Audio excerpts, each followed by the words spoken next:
वैसे तो अनिका को समझ आ गया था कि नक्श झूठ बोल रहा है, लेकिन अनिका ने उस बात पर इतना ध्यान नहीं दिया और मुस्कुराती हुई बोली, ओहो अच्छा ठीक है, लेकिन नेक्स्ट टाइम बेडरूम में ही सोना।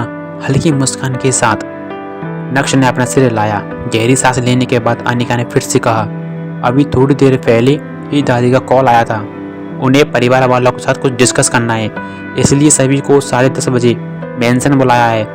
ठीक है, मैं भी तुम्हारे साथ चलता हूँ, सिर हिलाते हुए नक्श ने कहा, और उसके बाद वो रेडी होने के लिए वॉशरूम चला गया। हालांकि नक्श कल सही समय पर जामिनी मेंशन पहुंच गया, वरना उस्मान अनिका के साथ क्या करता कोई भी अंदाजा नहीं लगा सकता। लेकिन कल तो तुम्हारी दादी ने फैमिली मीटिंग की थी।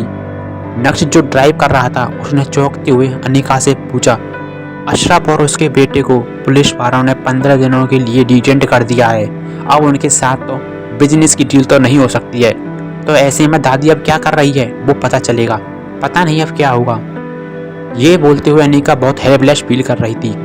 ओबियसली कल जब उस्मान अनिका को मोलेस्ट करने की कोशिश कर रहा था, तब जाबरी परिवार का कोई भी मर्द सामने नहीं आया था।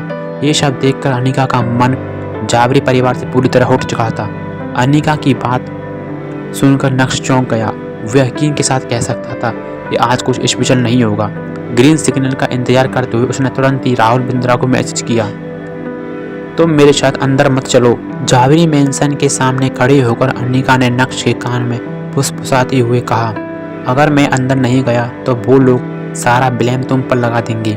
नक्श ने नॉर्मल अंदाज में अनिका का हाथ पकड़ा और उसे कंफर्ट देने की कोशिश करते हुए बोला, तुम मत डरो, जो कुछ भी हुआ उसकी रिस्पॉन्सिबिलिटी मैं अपने सर ले लूँगा। ज़्यादा से ज़्यादा वो लोग क्या करेंगे, मेरी इंसल्ट ही ना, उसकी तो अब मुझे लंबे टाइम से आदत हो गई है। ये सुनते ही अनिका का दिल भर आया। ऑफकोर्स वो समझ गई थी कि नक्श उसे क्या कहना चाहता है। अचानक से अनिका को कल का वो सीन याद आया जब नक्श ने बिना किसी हेजिटेशन के अनिका का स्टैंड लिया और उस्मान के साथ फाइट की। ये सब सोचकर उसका दिल और भी ज़्यादा पिघल गया था। जैसे ही नक्श और अनिका जाबरी परिवार के लिविंग हॉल में दाखिल हुए, वैसे ही मेम्बो अंकल अपनी जगह से उठे और धाड़ते हुए बोले, नक्श तुम्हारी हिम्मत भी कैसे हुई यहाँ आने की? अगर तुम्हें पता है, अगर तुमने कल का वो काम नहीं किया होता तो आज जाबरी परिवार के शेयर बिक चुके होते। जैसे ही मेम्बो अंकल के मुंह से ये शब्द बाहर आए, वैसे ही जाबरी परिवार के बाकी लोग भी नक्श की बुराई करने लगे। मेम्बो मामू ठीक कह रहे हैं, उस्मान बस कुछ ज़्यादा ही सेट ऑफ वर्ड कर रहा था। उसने अनिका के साथ कुछ भी गलत नहीं किया। मेरे हिसाब से उस्मान ने कोई गलती नहीं की, बस थोड़ी जल्दीबाजी की, और तो की, उसमें क्या फ़र्क पड़ता है। वैसे भी नक्श अनिका के लायक कहाँ है, लेकिन उस्मान लायक था। अगर नक्श अनिका को डिवोर्स दे देता है और अनिका की शादी उस्मान से हो जाती है तो अशरफ साहब जाबरी परिवार के शेयर्स खरीद लेंगे। उससे ज़्यादा खुशी की बात और ही क्या हो सकती है। मेम्बो अंकल ने कड़क मुस्कान के साथ नक्श को देखते हुए कहा, अगर मैं तुम्हारी जगह होता तो मैं जल्दी से जल्दी अनिका को डिवोर्स दे देता।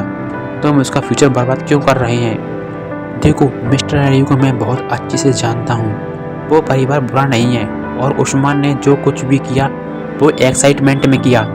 अनिका उसके साथ बहुत खुश रहेगी। ये सुनकर नक्श के चेहरे के एक्सप्रेशन पूरी तरह से बदल गए थे।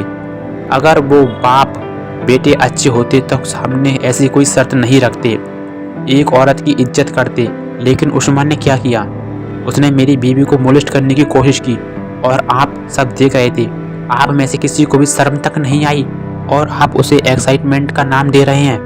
कड़क अंदाज में नक्श ने मेम्बो अंकल की ओर देखते हुए कहा, कल जब मैंने अशरफ अली के सामने माफ़ी मांगने के लिए कहा तो मुझे आपसे भी माफ़ी मंगवा लेनी चाहिए थी। ये सब आपकी वजह से हुआ है। अब तो आप बहुत खुश होंगी। जानने के लिए सुनते रहिए PK आइडियल की इंस्टा एम्पायर।